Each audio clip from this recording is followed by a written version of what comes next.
Tu es mon ami. Oh Seigneur Jésus-Christ, nous te rendons grâce pour ce moment, Seigneur, que tu nous permets d'être à nouveau réunis ensemble. Seigneur Jésus-Christ, sois présent, conduis, Seigneur. Manifeste ta gloire. Dirige les mots, dirige mes paroles. Toi-même parle au travers de moi, Seigneur.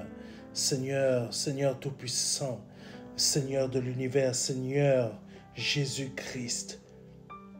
Dieu de Serge, parle, parle. Oh, Shekarabaya, Shekara Santo. Libère quelqu'un aujourd'hui. Libère quelqu'un au travers de cet enseignement. Libère quelqu'un aujourd'hui au travers de cet enseignement, de cette exhortation, de ce moment. Libère quelqu'un aujourd'hui.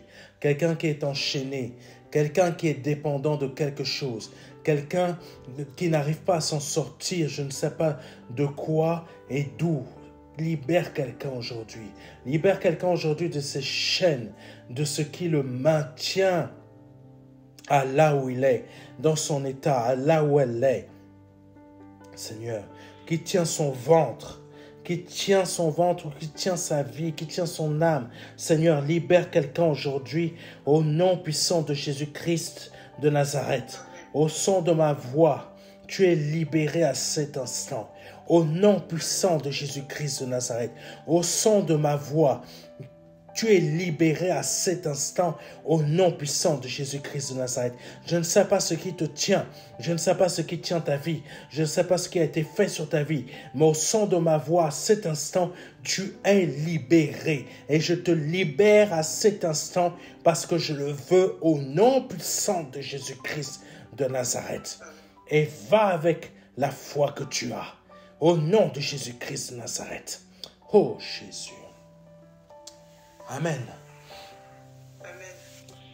Le Seigneur a mis à mon cœur aujourd'hui de partager un message sur Jean chapitre 6, versets 53 à 58 et Jean chapitre 6, versets 60 à 65. Amen. Je vous lis la parole.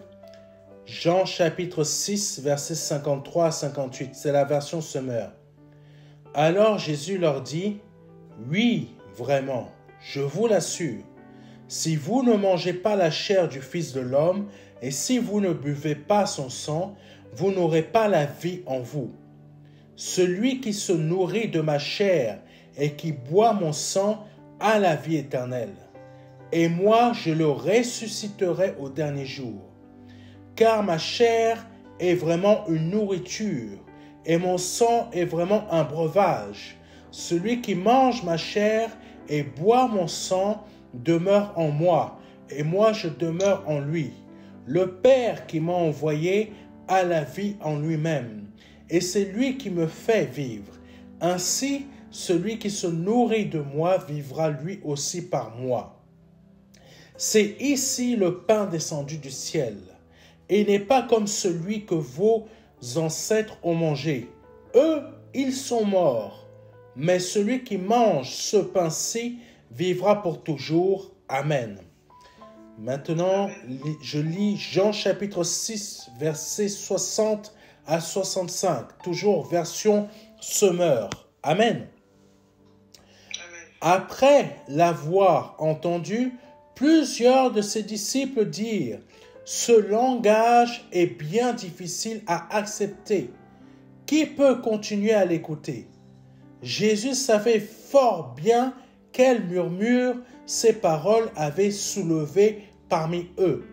C'est pourquoi il leur dit, « Cela vous choque-t-il? Et si vous voyez le Fils de l'homme remonter là où il était auparavant? C'est l'Esprit qui donne la vie. La chair à elle seule ne sert à rien. Les paroles que je vous ai dites sont esprit et vie. Hélas, il y en a parmi vous qui ne croient pas.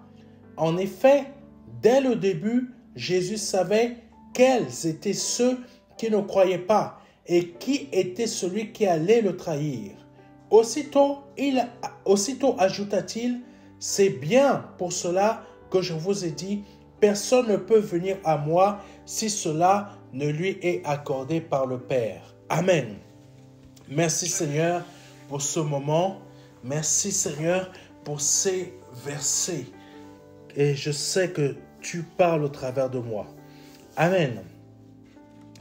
Alors Jésus leur dit, oui, je vous l'assure, si vous ne mangez pas la chair du Fils de l'homme et si vous ne buvez pas son sang, vous n'aurez pas la vie en vous. Celui qui se nourrit de ma chair et qui boit mon sang a la vie éternelle.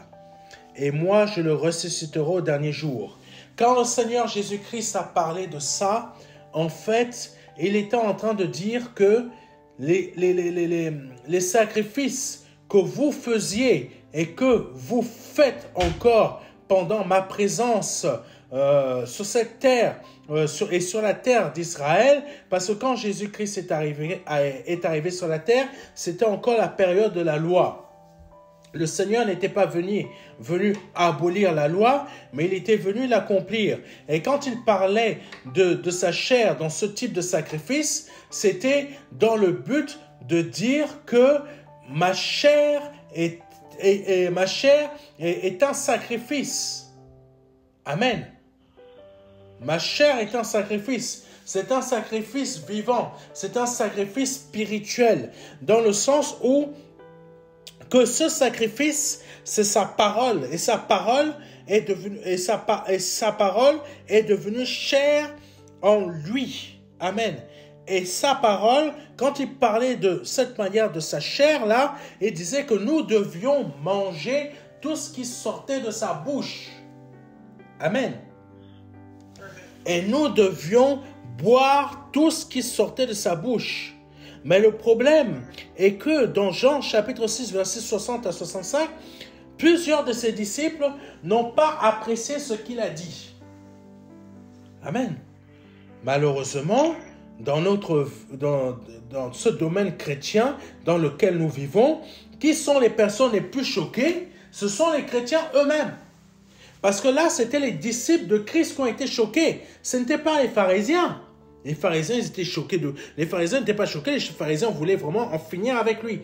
Mais ceux qui ont été choqués là, la parole dit que ce sont ses disciples. Jean chapitre 6, versets 60 à 65, après l'avoir entendu, plusieurs de ses disciples dirent « Ce langage est bien difficile à accepter. Qui peut continuer à l'écouter ?» Amen. Et Jésus savait quel type de murmure était en train de se produire parmi eux. Amen. Amen. Jésus connaît nos murmures.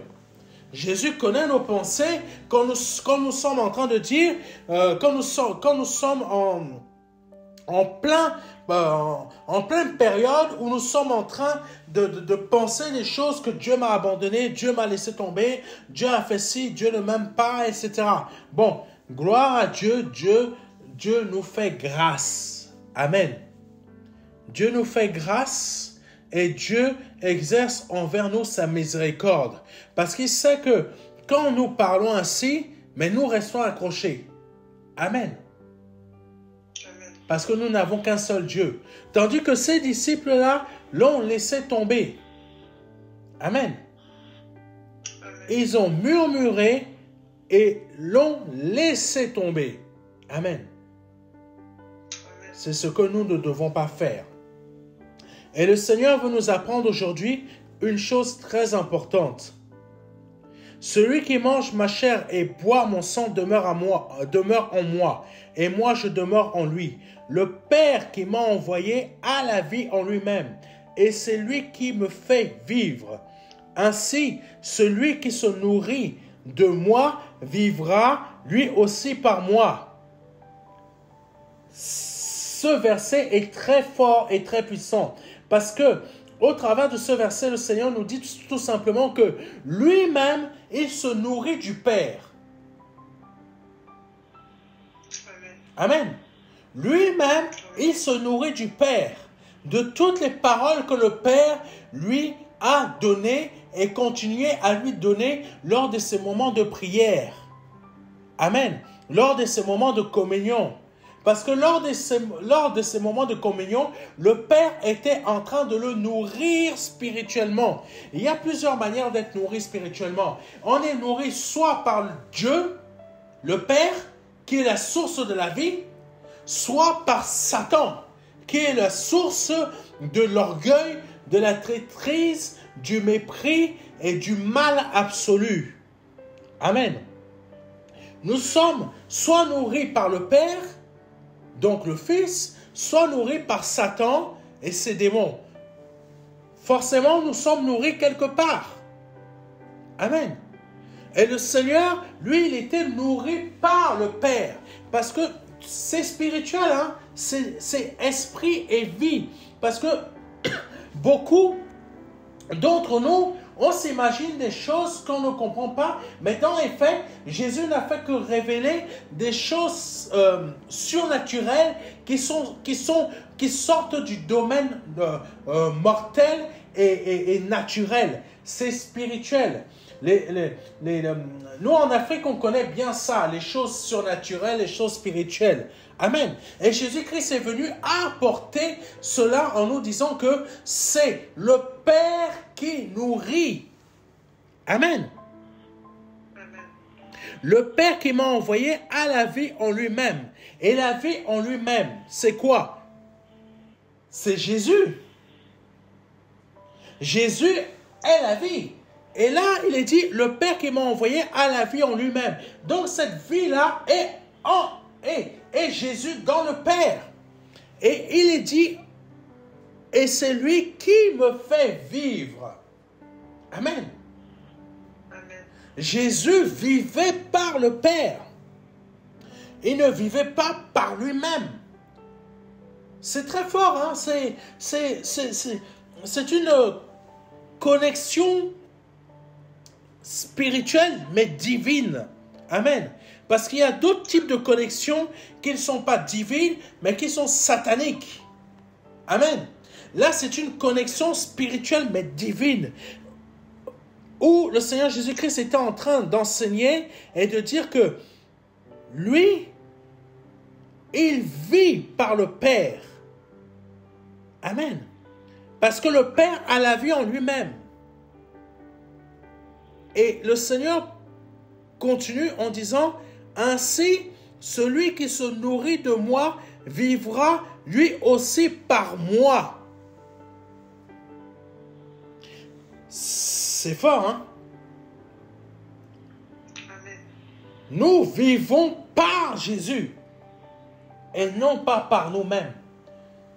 Il ne faut pas écouter le monde qui va vous faire croire que tu ne vas pas, telle chose va se passer. Si vous ne faites pas comme ça, vous n'aurez plus rien, vous n'aurez plus ci, vous n'aurez plus ça, vous n'aurez plus les aides de l'État, vous n'aurez plus ci. Non, le Seigneur a dit quoi? Le Seigneur a dit que le Père qu'il a envoyé a la vie en lui-même et que c'est le Père qui fait vivre Jésus. Amen. Et c'est le Père qui fait vivre Jésus. Et celui qui se nourrit de Jésus vivra par Jésus-Christ. Amen. Ça veut dire que ta vie ne dépend pas de ce que toi tu vis sur cette terre et de ce que le pays dans lequel tu vis te donne ou te fait passer ou passe. Ça veut dire que ta vie, elle dépend de Jésus. Et la vie de Jésus dépend du Père. Parce que c'est dans le Père que la vie existe. Amen. Amen. Amen. Et quand nous voyons cette relation spirituelle qui existe entre le Père et le Fils et nous, nous voyons que notre vie est fait qu'une seule dans Jésus et dans le Père. Chaque chose que nous et qui doivent se produire dans notre vie viennent du fait que tout est déjà connu et géré d'avance. Amen. Amen. Amen. C'est très important. Moi, je demeure en lui. C'est toujours Jean chapitre 6, versets 53 à 58. Moi, je demeure en lui. Amen. Je reprends un peu plus haut. Celui qui mange ma chair et boit mon sang demeure en moi. Et moi, je demeure en lui. Ça veut dire quoi? De la même manière que Jésus-Christ mangeait les enseignements du Père, de la même manière, nous, on doit manger les enseignements de Jésus. Amen. Parce que Jésus-Christ, en mangeant les enseignements du Père, ça faisait que Jésus-Christ était dans le Père et le Père était en lui. Amen. J'espère que vous arrivez à me comprendre. Et en mangeant, ça veut dire quoi? Ça veut dire que quand il mange, ça veut dire que la chose entre dans son esprit et son esprit produit les actions que le Père veut qu'il produise. Et c'est la même chose qui doit se produire en nous-mêmes. Amen. Et c'est la même chose qui doit se produire en nous-mêmes. Nous devons manger les enseignements du Seigneur Jésus-Christ qui doivent rentrer dans notre esprit. Et quand ça rentre dans notre esprit, ça produit quoi? Ça produit des actions de Jésus-Christ en nous. Parce que Jésus-Christ est devenu quoi? Est devenu notre vie. Parce qu'on dépend de sa vie qui lui-même dépend de la vie du Père qui est dans le Père. Amen. Amen. Ça veut dire que dès le départ, c'est le Père qui nous produit, qui nous insuffle la vie au Fils, et le Fils nous insuffle la vie du Père en nous.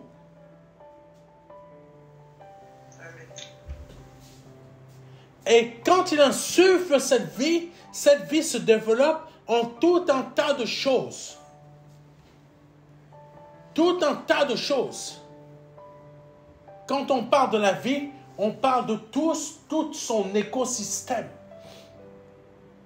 Tout son écosystème. Tout ce que tu produis, tout ce que tu fais, ta santé, ta vie physique, ta vie financière, ta vie sociale, ta vie, tout un écosystème. Amen. Et nous voyons cette vie de nos yeux, mais on n'arrive pas à en prendre conscience que c'est Dieu. Amen. Amen. C'est ici le pain descendu du ciel.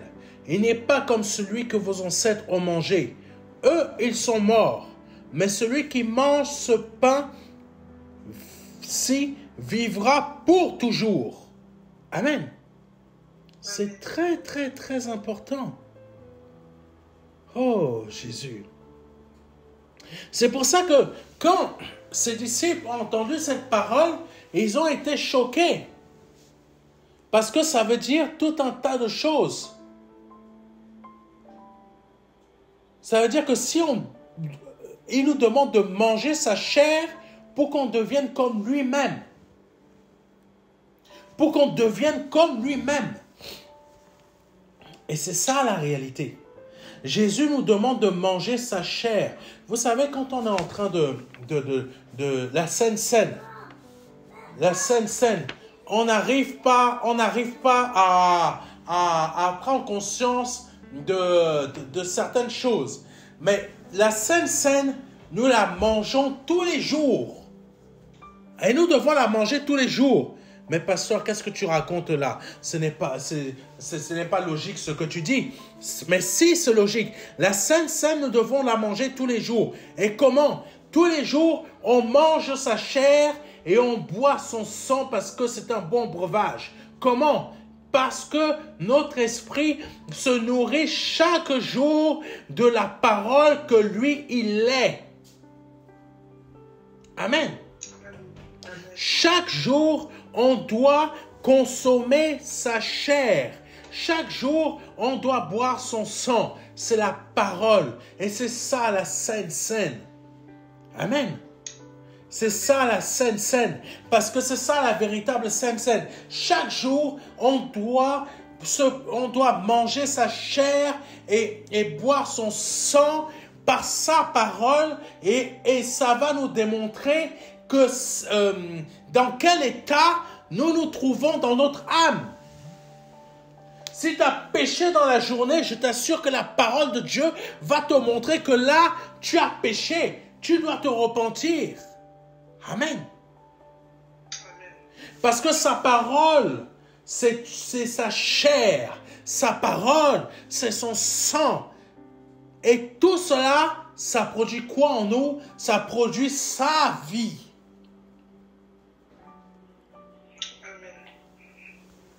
Parce qu'il est dit un peu plus loin. Allons-y. Il est dit un peu plus loin. Seigneur, montre-moi, montre-moi.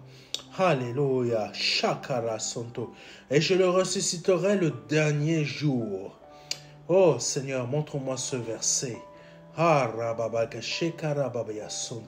Tu es béni, tu es béni, tu es béni. Oh Jésus.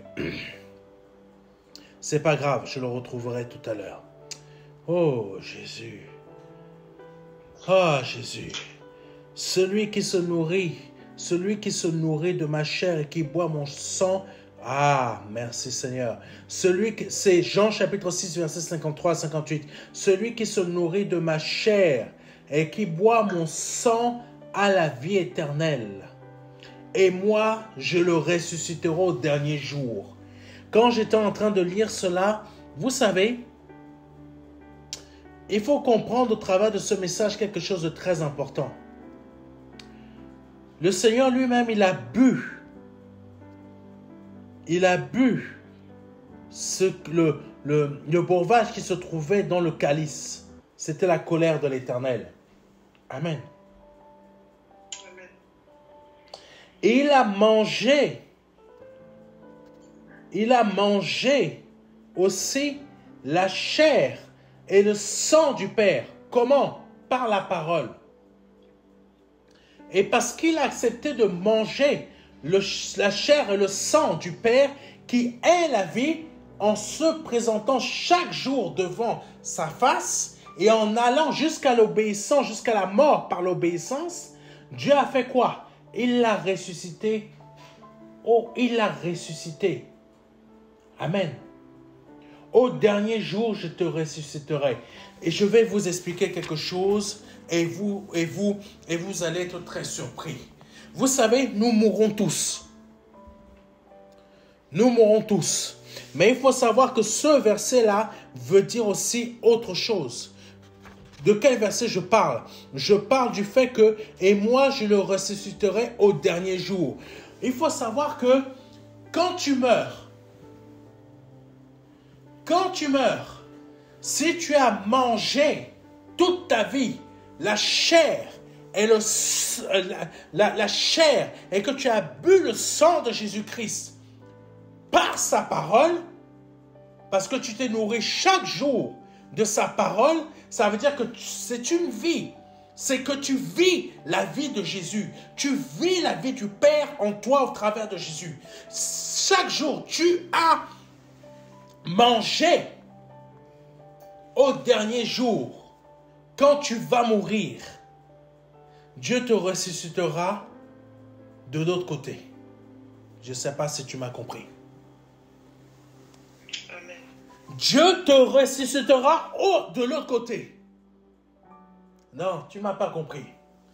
Parce que nous sommes tous là, et c'est une réalité, hein, au dernier jour, ça veut dire que c'est aussi le temps des derniers jours. Mais là, au dernier jour de ta vie, tu as mangé la chair, tu as bu le sang de Jésus-Christ en mangeant sa parole en esprit.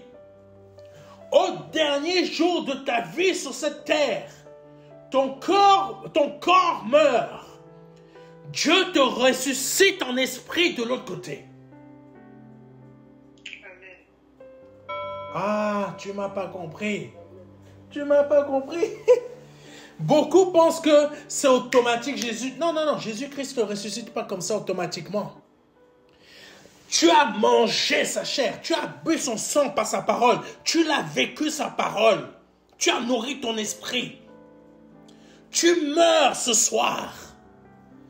Au dernier jour de ta vie sur cette terre, Dieu a ressuscité ton esprit de l'autre côté. Jésus a ressuscité ton esprit de l'autre côté. Jésus a ressuscité ton esprit de l'autre côté. Et quand le temps viendra, que Jésus-Christ reviendra sur cette terre, Jésus-Christ ressuscitera ton corps. Parce que tu as déjà été ressuscité de l'autre côté. Wow. Amen. Les secrets en esprit, vous ne les connaissez pas, vous ne les comprenez pas. Beaucoup vont me prendre pour un fou, mais c'est une réalité. La résurrection, là, elle se comprend aussi comme ça. Qu'est-ce que tu as fait de ta vie? Là, en tant que chrétien, qu'est-ce que tu as produit dans ta vie là? Est-ce que depuis que tu t'es donné à Jésus-Christ, tu as mangé la chair et tu as bu le sang de Jésus-Christ? Oui, pasteur, j'ai pris ça tous les dimanches à la Sainte-Seine. Je ne te parle pas de ça. Je te parle de chaque jour, chaque jour, chaque jour. Est-ce que tu as mangé la chair et bu le sang de Jésus-Christ pour que, au dernier jour de ta vie, il te ressuscite de l'autre côté?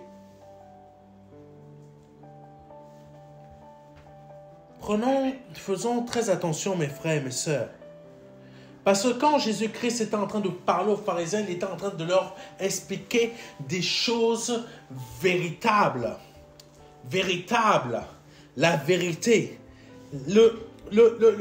Quand nous mourrons, soit nous mourrons définitivement, soit Jésus-Christ nous ressuscite de l'autre côté. Amen. C'est une réalité. Parce que quand on meurt physiquement ici, il faut déjà qu'on ressuscite de l'autre côté. Mais si on ne ressuscite pas de l'autre côté, nous sommes morts définitivement. Amen. Non, mais c'est vrai, hein. C'est vrai. Ne vous attendez pas simplement que je meurs là et j'attends que Jésus-Christ revienne. Non.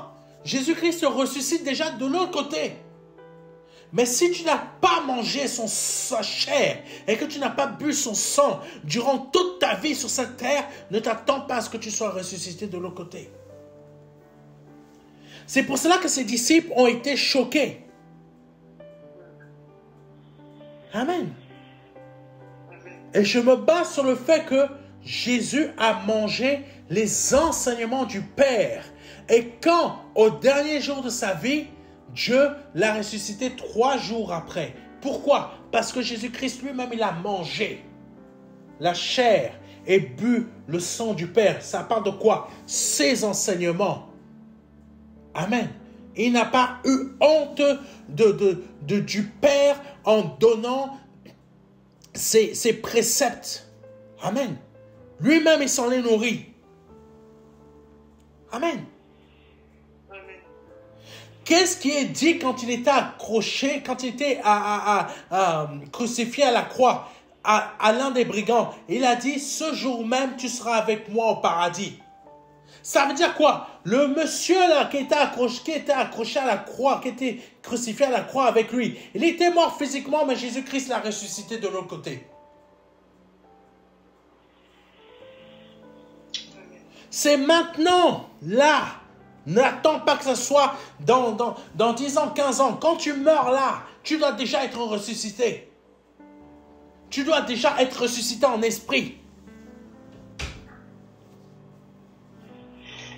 Parce que beaucoup d'entre nous, nous ne sommes pas ressuscités dès que nous mourrons. Hein.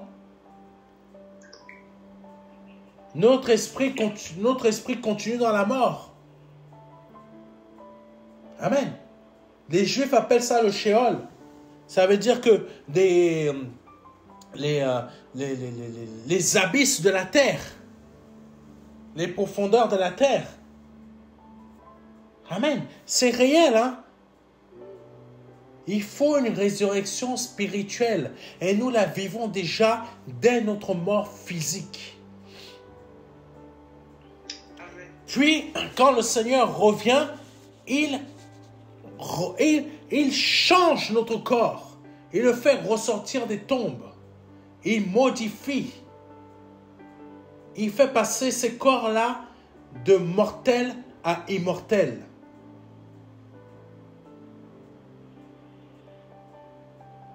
Oui, mes frères et mes sœurs. C'est maintenant que nous devons nous nourrir de sa chair, de son sang, pour que la vie qui se trouve, la vie, parce que le Père est la vie. Et le Père est la vie, ça veut dire quoi? Le Père est le Fils. Le Père est Jésus-Christ. Et ça veut dire quoi encore? Jésus-Christ, quand tu nous donnes la vie, ça veut dire que le Père est Jésus-Christ et Jésus-Christ est nous. Et nous, on fait le sens inverse. Nous sommes Jésus-Christ et nous sommes le Père. Mais nous ne le sommes pas tous. Pourquoi? Parce que seuls ceux qui sont des véritables enfants de Dieu, ou vous, si vous voulez utiliser le terme chrétien, c'est vous qui le voyez, seuls ceux qui sont des véritables enfants de Dieu se nourrissent de la chair et du sang de Jésus-Christ. Amen. Parce qu'il est dit encore quelque chose plus loin. Ça, c'est Jean chapitre 6, versets 60 à 65. C'est bien pour cela que je vous ai dit. Personne ne peut venir à moi si cela ne lui est accordé, par le Père. Pourquoi Jésus-Christ dit ça? Parce que tout simplement, Jésus est la vie du Père. Et la vie du Père, le Père ne la donne pas à n'importe qui. Tu peux dire que tu es chrétien, que tu vas à l'église évangélique ou je ne sais pas quoi. Si tu n'es pas... Jésus. Oh, Rababakashika, Santa, Santa, Santa. Ça va loin, hein? Si tu n'es pas la vie du Père, tu ne peux pas être ressuscité au dernier jour. Amen. Amen. Parce que nous sommes tous chrétiens, mais nous ne sommes pas tous la vie du Père, la vie de Jésus. Amen. Amen. Personne ne peut venir à moi si cela ne lui est accordé par le Père. Et pour que cela soit accordé par le Père, il faut être la vie du Père en mangeant la chair et en buvant le sang de Jésus. Oh, pasteur Serge, mais c'est de l'occultisme là. Non, c'est pas de l'occultisme. Satan a pris ce type de choses pour en faire une dérive, pour en faire de la sorcellerie à côté. Mais dès la base, c'est ça. C'est spirituel. On doit manger la chair de Jésus et boire son sang pour être dans la vie de Jésus. Et en étant dans la vie de Jésus, on n'est plus dans la vie de ce monde, on n'est plus dans la vie du diable, on n'est plus dans la vie de l'entreprise, on n'est plus dans la vie de... On ne dépend plus de ce monde. Mais on dépend maintenant d'un autre monde qui est le spirituel du côté divin. Amen. Que Dieu soit béni, que Dieu soit glorifié. C'est ce petit message que le Seigneur a mis à mon cœur de vous partager aujourd'hui, afin que vous puissiez vraiment comprendre et encore évoluer dans cet état que nous ne cherchons pas forcément et que nous ne comprenons pas forcément. Amen. Parce que le dernier jour, ça correspond aussi à notre dernier jour sur terre pour être ressuscité de l'autre côté afin de rentrer dans la vie de Jésus. Amen. Amen. Que Dieu soit glorifié, que Dieu soit magnifié. Si c'est la première, deuxième ou peu importe que vous entendez un de mes messages et que vous souhaitez vous donner à Jésus-Christ, mangez aussi à votre tour sa chair et boire son sang. C'est la repentance, c'est la nouvelle naissance, c'est la restauration, c'est la réconciliation, c'est le renouvellement de votre intelligence, c'est le pardon de vos péchés, le pardon de ce que vous avez pu être et de ce que vous êtes là. Au nom de Jésus-Christ.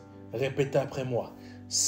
Père éternel, Dieu Tout-Puissant, je te demande pardon pour mes offenses, pardon pour mes péchés. Je reconnais que Jésus-Christ est ton Fils et qu'il est Dieu, comme toi-même tu es Dieu, qu'il est ta vie et que tu l'as envoyé sur cette terre mourir à la croix pour moi, crucifié à la croix pour moi. Tu lui as formé un corps afin qu'il soit un sacrifice vivant pour moi, qui meurt à la croix pour moi, qui verse son sang à la croix pour moi, pour être la chair et le sang dont je dois me nourrir aujourd'hui afin d'être lavé de mes péchés, pour que sa vie devienne la mienne et que sa vie efface la mienne, efface mon ancienne vie et crée une nouvelle vie en moi. Réconciliation, restauration, renouvellement. Je te demande pardon pour toutes mes offenses, pour tous mes péchés, pour tout ce que j'ai pu faire dans ma vie. Je m'en repens totalement. Au nom puissant de Jésus-Christ de Nazareth.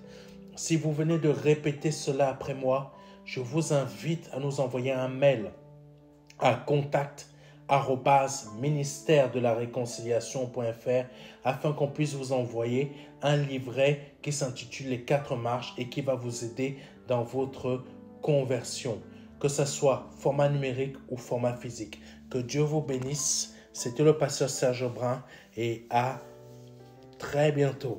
Amen. Amen.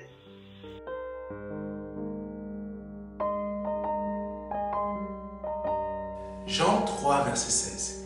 Dieu a tant aimé le monde qu'il a donné son Fils unique Fils, afin que quiconque croit ait la vie éternelle. C'est un don, c'est une promesse que Dieu vous fait.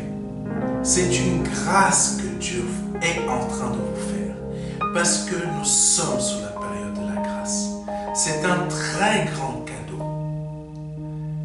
La vie éternelle par le Seigneur Jésus-Christ. Aujourd'hui, vous avez la possibilité de passer par la porte étroite, parce que le royaume des cieux vient frapper à votre porte. Oui, je vous le dis, le royaume des cieux vient frapper à votre porte. C'est un grand cadeau que l'Éternel vous fait. Vous avez la possibilité de l'accepter, de dire oui, Seigneur, je t'accepte comme mon seul Seigneur et Sauveur. Je t'accepte comme mon Dieu. J'accepte de t'ouvrir la porte de mon cœur afin que tu rentres dans ma vie et afin que je me libère de mes péchés et que je les confesse devant toi et que je me répands de ma vie passée, de ces offenses, de toutes ces choses que je confesse devant ta face aujourd'hui. Je reconnais qu'il faut que je passe par cette porte étroite. Cette porte étroite dont le nom est Jésus. J'accepte de te donner ma vie aujourd'hui. Le Seigneur vous appelle à le faire aujourd'hui, afin que vous puissiez passer de la mort à la vie. Parce qu'aujourd'hui est peut-être votre dernier jour, vous ne le savez pas. Peut-être aujourd'hui, c'est le jour où le Seigneur appelle à vous donner à lui, à donner votre vie au seul Dieu, au seul et unique Dieu, le Dieu vivant et vrai. Vous avez la possibilité de le faire aujourd'hui parce que c'est la seule porte qui existe. C'est une porte étroite. C'est une porte qu'il faut emprunter pour pouvoir accéder au salut. Vous avez la possibilité aujourd'hui de l'emprunter en nous contactant à contact@ministère-de-la-réconciliation.fr. Vous avez la possibilité aujourd'hui de recevoir un livret numérique de notre part qui va vous aider dans cette démarche afin que vous puissiez accéder à la vie éternelle. Ne tardez pas.